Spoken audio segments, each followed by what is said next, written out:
नमस्कार, मेरे YouTube channel में आपका स्वागत है। आज की कहानी ममता, माँ की ममता। एक छोटे से कस्बे में समीर नाम का एक लड़का रहता था। बचपन में ही पिता की मृत्यु हो जाने के कारण परिवार की आर्थिक स्थिति बड़ी दयनीय थी। समीर की माँ कुछ पढ़ी लिखी ज़रूर थी, लेकिन उतनी पढ़ाई से नौकरी कहाँ मिलने वाली थी।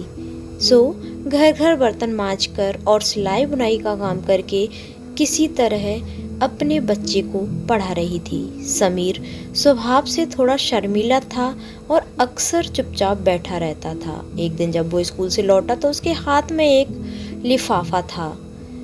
उसने माँ को लिफाफा पकड़ाते हुए कहा, माँ, मास्टर साहब ने तुम्हारे लिए ये चिट्ठी भेजी है, जरा देखो तो इसमें क्या लिखा है। माँ ने मन ही मन चिट्ठी पढ़ी और मुस्कुराकर बोली, बेटा, इसमें लिखा है कि आपका बेटा काफ़ी होशियार है।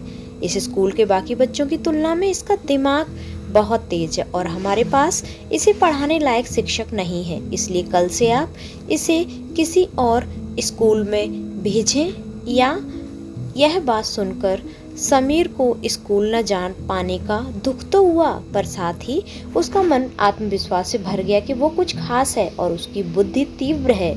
माँ ने उसका दाखिला एक अन्य स्कूल में करा दिया। समय बीतने लगा। समीर ने खूब मेहनत से पढ़ाई की और आगे चलकर उसने सिविल सर्विसेज परीक्षा भी पास की और आईएएस अफसर बन गया। समीर की माँ बूढ़ी हो चुकी थी और कई दिनों से बीमार चल रही थी और एक दिन अचानक उसकी मृत्यु हो गई। समीर के लिए यह बहुत बड़ा आघात था। वह बिलक बिलक कर रो पड़ा। उसे समझ नहीं आ रहा था कि वो अपनी माँ के बिना कैसे जिएगा। रोते रोते ही उसने माँ की पुरानी अलमारी खोली और हाथ में उनकी माला, चश्मा और अन्य वस्तुएं लेकर चूमने लगा। उस अलमारी में समीर के पुराने खिलौने और बचपन के कपड़े तक संभाल कर रखे हुए थे।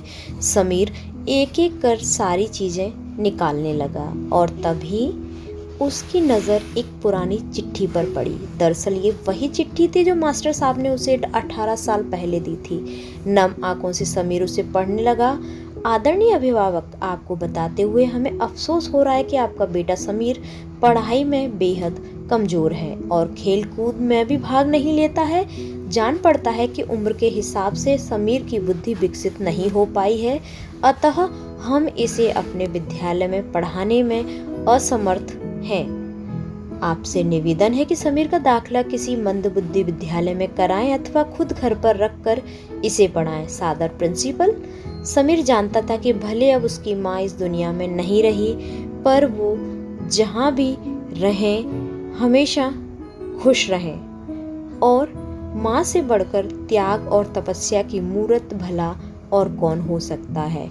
हम पढ़ लिख लें, बड़े होकर कुछ बन जाएं, इसके लिए वो चुपचाप न जाने कितनी कुर्बानियां देती है।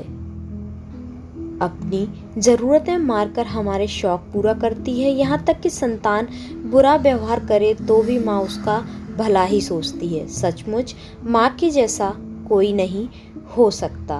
अगर कहानी पसंद आई हो तो वीडियो को लाइक, शेयर, सब्सक्राइब करें, बेल आइकन को दबाएं और ऑल सेलेक्ट जरूर करें। हंसते रहिए, मुस्कुराते रहिए और दूसरों को मुस्कुराने की वजह देते रहिए। Thank you. Thanks for watching.